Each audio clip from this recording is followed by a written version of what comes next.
9월 14일 수요일 아침 말씀입니다. 예배서 제가 잘못했네. 요한계시록 1장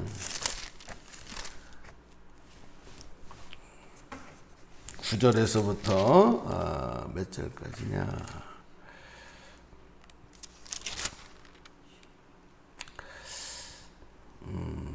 16절까지만 읽겠습니다. 9절에서 16절까지 시작.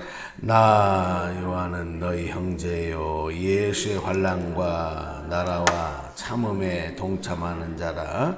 하나님의 말씀과 예수를 증언하였으므로 말미암아 밤모라 하는 섬에 있었더니 주의 날에 내가 성령에 감동되어 내 뒤에서 나는 나팔 소리 같은 큰 음성을 들으니 이르되 내가 보는 것을 두루마기에 써서 에베소, 서머나, 버가모, 두아디라, 사데, 빌라델비아, 라오디게아 등 7교회에 보내라 하시기로 몸을 돌이켜 나에게 말한 음성을 알아보려고 돌이킬 때에 7 금촛대를 보았는데 촛대 사이에 인자 같은 이가 발에 끌리는 옷을 입고 가슴에 금띠를 띠고 그의 머리와 털의 희기가 흰 양털 같고 눈 같으며 그의 눈은 불꽃 같고 그의 발은 불물에 단련한 빛난 주석 같고 그의 음성은 많은 물소리와 같으며 16절 그의 오른손에 7별이 있고 그의 입에서 좌우에 날성검이 나오고 그 얼굴은 해가 힘있게 비치는 것 같더라. 아멘. 요한계시록 말씀을 우리가 새벽마다 보면서 지금 아침에 어저께도 말씀을 드렸지만 요한계시록의 말씀은 요한이 주의 사자를 통해서 앞으로 하나님이 이루실 우리에게는 앞으로 일어날 일에 대한 내용들을 미리 보여주셔서 기록되어진 말씀. 그래서 계시록입니다. 하나님의 계시, 그 계시의 말씀을 기록했다. 그래서 우리 인간들의 호기심은 다 궁금증은 앞으로 내일 미래에 어떤 일이 일어날까 이거에 대해서 궁리하잖아요. 사회도 보세요. 앞으로 부동산 값이 오를까 내릴까, 앞으로 주식값이 오를까 내릴까, 앞으로 세상이 어떻게 될까 뭐 등등. 부동산에 관심 있는 사람들은 어디가 개발될까, 어디가 오를까, 뭐가 어쩔까 저쩔까.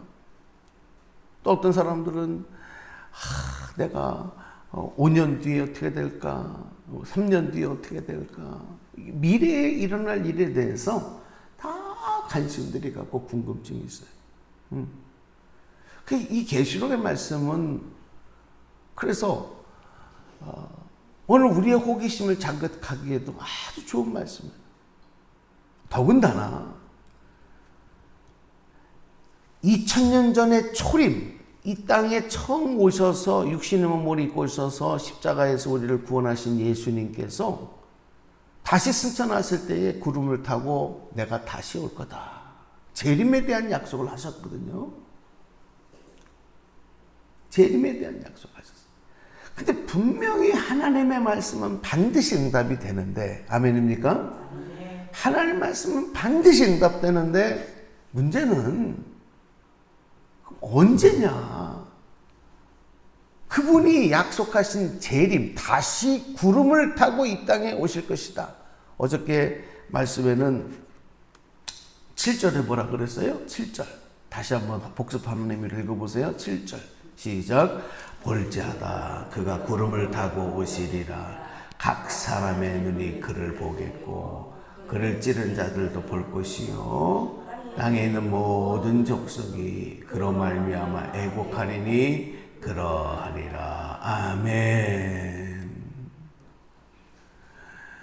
어떤 사람들은 다시 오시는 예수님을 보고 너무 기뻐서 할렐루야 찬송하면서 눈물을 흘릴 것이다. 너무 반가우면 울잖아요.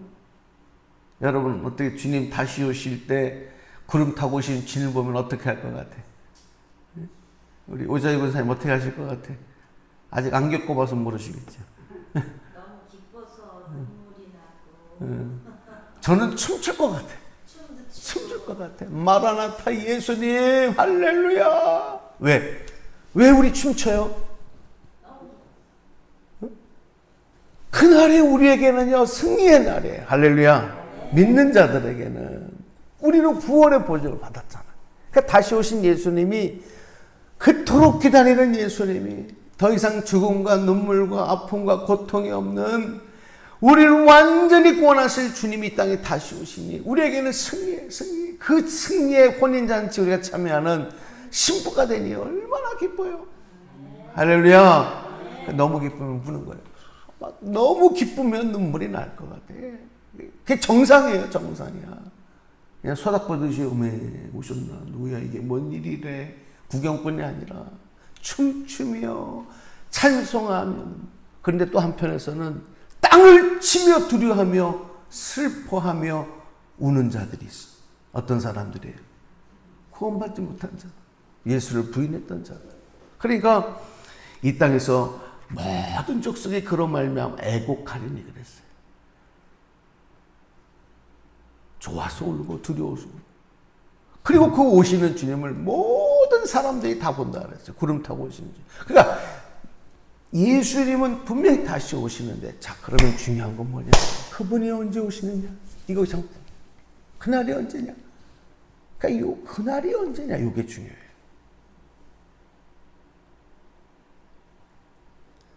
왜? 우리가 궁금하잖아요. 기다리잖아요. 약속하신 뒤로부터 지금 2000년이 지난 동안 기다렸어요. 초대교회 교인들은 자신들이 육신적으로 살아있는 동안 이 땅에 오실 것이다. 그런 믿음으로 똘똘 뭉쳐 있었어요. 그러니까 불에 태워 죽인다 그래도 눈 하나 깜빡하자. 응? 사자들의 밥을 만들겠다고 사자골에 집어넣어도 그 원형 경기장에 그 사자들의 밥이 되도록 갖다 묶어놓고 예수 부인하라고 해도 절대 그렇게 하지 않아요. 왜? 주님 다시 오시면 내가 완전한 몸으로 다시 부활할 수 있으니까. 그러니까 순교자들이 쏟아져 나와요. 순교자. 그런데 2000년이 지났는데도 예수님이 아직 안 오셨어요. 그러니까 여러분 요 말씀, 이런 말씀 가지고 이단들은 아주 써먹기가 좋아요. 자기들이 이렇게 저렇게 계산해 보더니 몇 년도 며칠 날 몇 시에 예수님 오시는 날이다. 왜? 너도 모르고 나도 모르니까. 응? 앞으로 일어날 일은 아무도 모르니까. 또 그게 현혹이 되는 거예요. 사람들이 쏙 쏘가 넘어가는 거예요. 여러분, 어저께 말씀드렸던 내용이 정말 중요한 내용이에요. 이 요한계시록의 말씀은 그날이 언제냐? 그곳이 언제냐? 여러분, 그런 내용보다 더 중요한 거는 이 모든 계시의 말씀 앞으로 이 땅에 다시 오실 예수 그리스도, 우리를 구원하실 분, 승리를 주실 분, 땅의 모든 왕들 중에 왕이신 예수 그리스도, 초림 때 와서 우리를 구원을 완성하셨지만 재림 때 다시 이 세상을 완전히 하나님의 나라로 만드실 왕의 왕 예수 그리스도. 여러분, 그분만 바라보고 그분만 의지하면 여러분 되는 줄로 믿습니다. 그렇죠? 그날이 언제냐, 어디냐, 이게 뭐가 중요해? 근데 사람들은 관심이 다른 거예요. 관심이 달라요.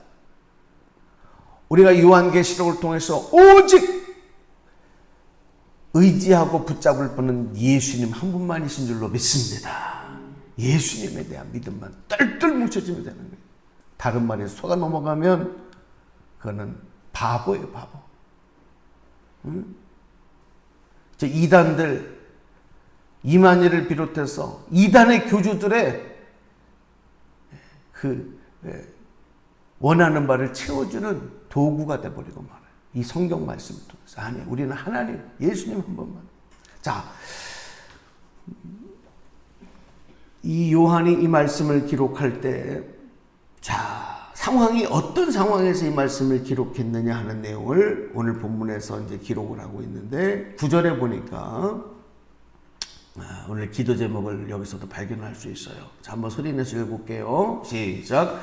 나 요한은 너희 형제요 예수의 환난과 나라와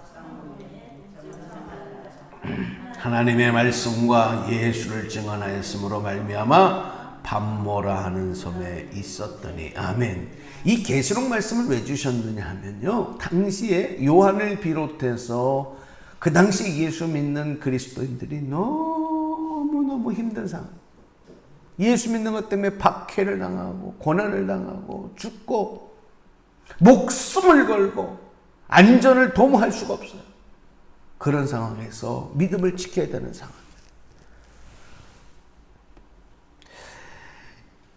기독교 역사에 기독교인들을, 교회를 핍박하는 일들이 참 많았는데, 역사를 보면 로마 정부에 의해서 가장 박해가 절정에 달했을 때, 아까 제가 앞에서 말씀드렸던 예수 믿는다는 이유로 사람들, 그리스도인들을 죽이는 일들, 이런 일들이 가장 극심할 때, 이게 AD 81년에서 96년까지, 그러니까 예수님 태어나시고 난 다음에 81년에서 96년 사이 가장 극심했어요. 그러니까 예수님이 33세 돌아가셨으니까 예수님이 십자가에서 죽으시고 난 다음에 한 5, 60년 뒤죠. 5, 60년. 그때 초대교회가 확 부흥하고 성도들이 많아질 때 로마 정부는 기독교를 받게. 그때 황제가 도미티안이라는 황제. 오늘 요한도, 예수님의 제자였던 요한도 그 당시 그때 나이가 많이 들었을 거 아니겠습니까? 체포가 됐어요. 잡혔어. 이유는 하나죠. 예수님의 제자라는, 사도라는 이유. 그래서 밤모섬이라는 곳에 귀함을 보내는 거예요. 유배지에. 밤모섬은 유배지에. 저도 오래전에 가봤지만 이 그리스 땅에서 밤모섬까지 가려면 배를 타고 7시간에서 8시간을 거의 그렇게, 요즘에 배가 좀 빨라져서 좀 단축됐을지 모르겠지만, 귀향, 다시 돌아올 수 없는 곳이, 사람이 살 수 없는 곳이, 극심한 추위와 그리고 바람과 자갈과 돌밖에 없는 곳에서 살아야 되는 거예요. 그렇게 살다 죽어야 되는 곳. 그것이 밤모섬 유배지. 너무 힘들고 고통스러우면 차라리 죽는 게 낫다, 이런 생각을 해요. 여러분, 밤모섬 유배지에서 사는 생활은 살았어도 산 생활이 아니에요. 바로 그런데 그때에 하나님께서 요한에게 이 계시의 말씀을 드려요. 할렐루야. 자, 여러분, 그 당시에 고통받는 그리스도인들, 더 이상 믿음을 지킬 수 없다라고 생각해서 고민하고 힘들어하는 그리스도인들에게 장차 일어날 되어질 하나님의 계획, 그 계획을 알려주시는 거예요. 자, 우리가 중요한 포인트가 있어요. 이 계시의 말씀을 주실 때는 나도 너도 우리 모두가 다 힘들 때였다. 자, 그러면 계시의 말씀을 왜 주셨겠느냐? 왜 주셨을까요? 이 계시의 말씀을 통해서 절망하라고 주셨을까요? 아니면 소망을 가지라고 주셨을까요? 소망을 가져라.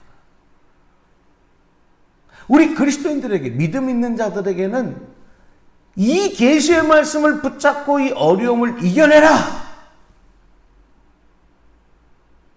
그리고 믿는 자들을, 교회를 괴롭히고 핍박하는 자들에게는 그날이 무슨 날이에요? 심판의 날이다. 여러분, 힘들고 어려울 때 그래서 우리는 하나님의 음성에 귀 기울여야 될 줄로 믿습니다. 그리고 힘들고 어려울 때 하나님이 우리에게 더 세미한 음성으로 말씀하시죠. 힘들고 어려울 때. 그러니까 힘들고 어려우시면 한숨 짓고 괴로워하지 말고 주님 앞에 나와서 기도해야 돼요. 하나님 말씀에 귀 기울여야 돼요. 물론 하나님이 평상시에도 말씀하세요. 평상시에도 주의 뜻을 알려주셔요. 성경을 통해서 말씀하셔요. 그러나 힘들고 어려울 때는 더 구체적으로 분명하게 오늘 요한 앞에 주의 사자가 이렇게 직접 형상으로 나타나고 환상으로 보여지면서 직접 하나님의 말씀을 주의 사자가 알려주고 전달하고 보여주듯이, 그리고 오늘도 여러분 이 시대가 참 어려워요. 우리 조국 대한민국도 참으로 어렵습니다. 정치, 경제, 사회. 저는 요즘에 우리 젊은 세대들을 보면 너무 가슴이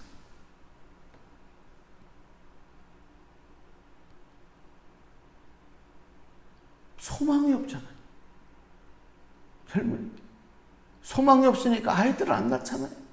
여러분 요즘에 젊은 부인들이 아이들을 임신하고 그렇게 다니는 분들 자주 봅니까? 아마 보면 한 번 더 볼 거예요. 가끔 보면은. 저도 그래 가다가 감사하다 이러면서 한 번 더 보게 돼. 왜? 그만큼 없어.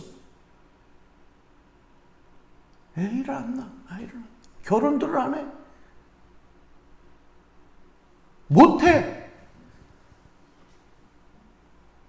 답답한 거예요. 어르신들은 다 우리만 좀 잘 살게 해달라고 그러는데 젊은 사람들은 죽을 판이에요 지금. 일이 없어요. 할 일이 없고 미래가 없어요. 미래가. 그러니까 결혼, 자식 안 낳는 거예요. 앞으로 이 나라가 어떻게 되겠어요? 그런데 여러분 이렇게 어려울 때, 교회가 코로나로 인해서 고통받고 힘들 때 하나님은 더 구체적으로 우리에게 기도하는 자들에게 보여주시고 위로하시고 말씀하실 줄로 믿습니다. 오늘도 여러분 기도할 때 여러분의 삶 현장에 개인적으로 가정적으로 어떤 어려움이 있어요? 기회입니다. 기도하는 동안에 주의 음성 들으시기를 바랍니다. 절망이 소망으로 바뀌시기를 축복합니다. 오늘도 저녁 기도에 오셔서 또 기도하시고 새벽에 기도하시고 이 영상을 통해서 말씀 듣는 모든 분들이 절망을 통해서 소망을 발견하고 희망의 그런 새날을 이루어갈 수 있는 축복의 역사들이 있기를 주님의 이름으로 간절히 축복합니다. 축원합니다. 기도하겠습니다.